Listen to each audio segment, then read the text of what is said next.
नमस्कार, मैं डॉक्टर रेखा मिश्रा, बाबा गंगादास राजकीय महिला महाविद्यालय शाहपुरा से एमए हिंदी उत्तरार्ध के द्वितीय प्रश्न पत्र प्राचीन एवं निर्गुण काव्य में संकलित पदों की हम व्याख्या कर रहे हैं। यहाँ ये प्रस्तुत पद मलिक मोहम्मद जैसी द्वारा रचित पद्मावत से लिया गया है। पद्मावत में यहाँ सिंगल द्वीप वर्णन खंड से यह प्रसंग है। राजा रतन सेन सिंगल द्वीप नगरी में पहुँच गए हैं। वहाँ की शोभा बहुत ही अतुलनीय है।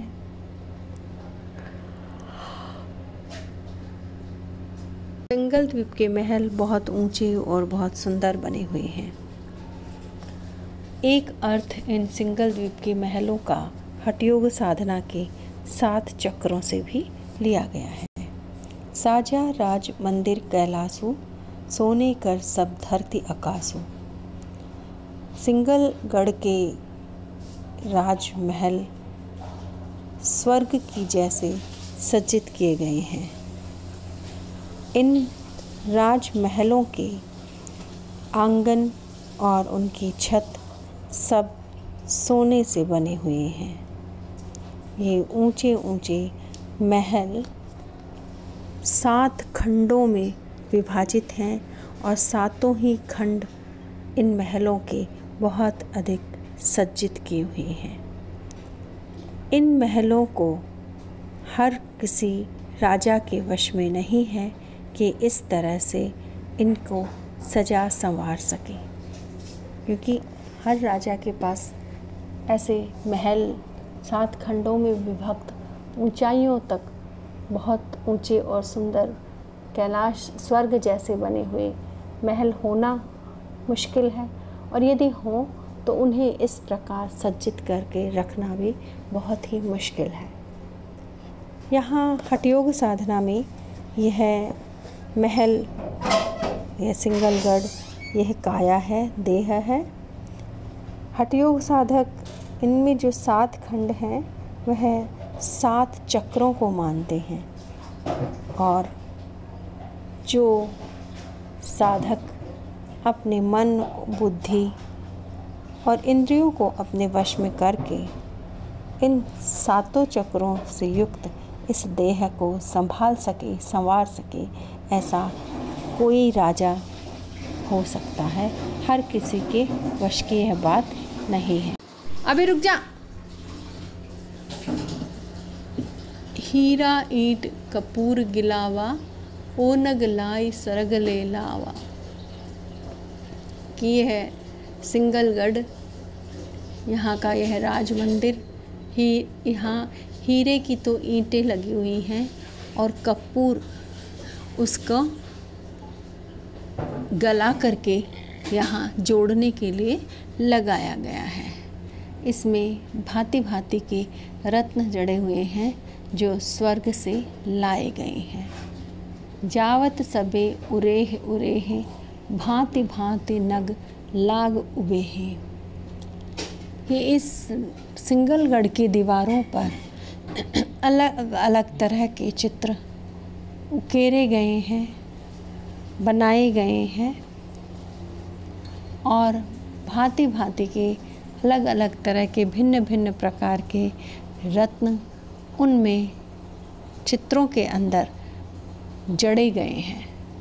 सुंदर चित्र इन दीवारों पर पहले बनाए गए और फिर उन चित्रों की खूबसूरती को बढ़ाने के लिए, उन चित्रों को और अधिक सुंदर बनाने के लिए अलग अलग तरह के रत्न उनके अंदर जड़े गए, उनमें चुने गए, जिससे इन चित्रों की खूबसूरती और बहुत अधिक बढ़ गई।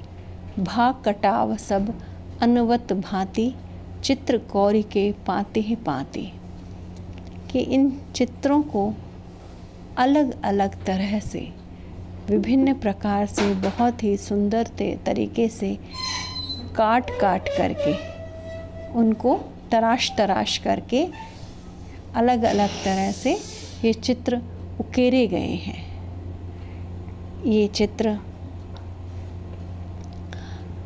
वहाँ पत्थर को खोद करके पंक्तिबद्ध से क्रम से वहाँ यह चित्र बनाए गए हैं। इस सिंगलगढ़ के अंदर लाग खम्भ मणि मानिक जरे, निस दिन रहें दीप जनु बरे।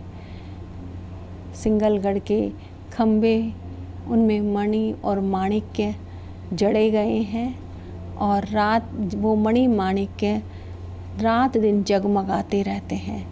उन जगमगाने के कारण उन रत्नों के हमेशा जगमगाते रहने से ऐसे लग रहा है जैसे मानो दीपक रात दिन जलते रहते हैं।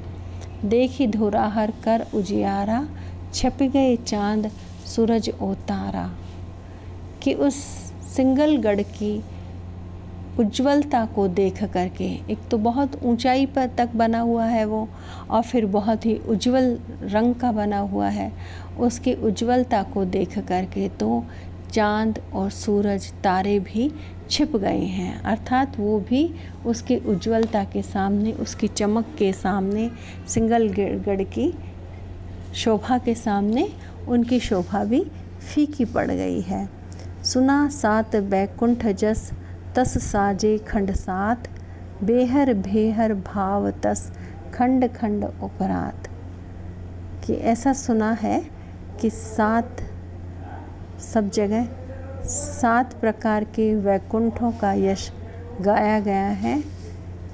उसी प्रकार जिस प्रकार 7 वैकुंठ हैं, उसी तरह ये सिंगलगढ़ के 7 अलग अलग हिस्से सुशोभित होते रहते हैं और हर एक खंड में जैसा उस खंड का नाम है, उसी तरह का हर एक खंड में अलग अलग तरह का भाव है। जैसे जैसे एक एक हिस्से को पार करते जाते हैं, वैसे वैसे इसकी श्रेष्ठता और अधिक बढ़ती ही जाती है।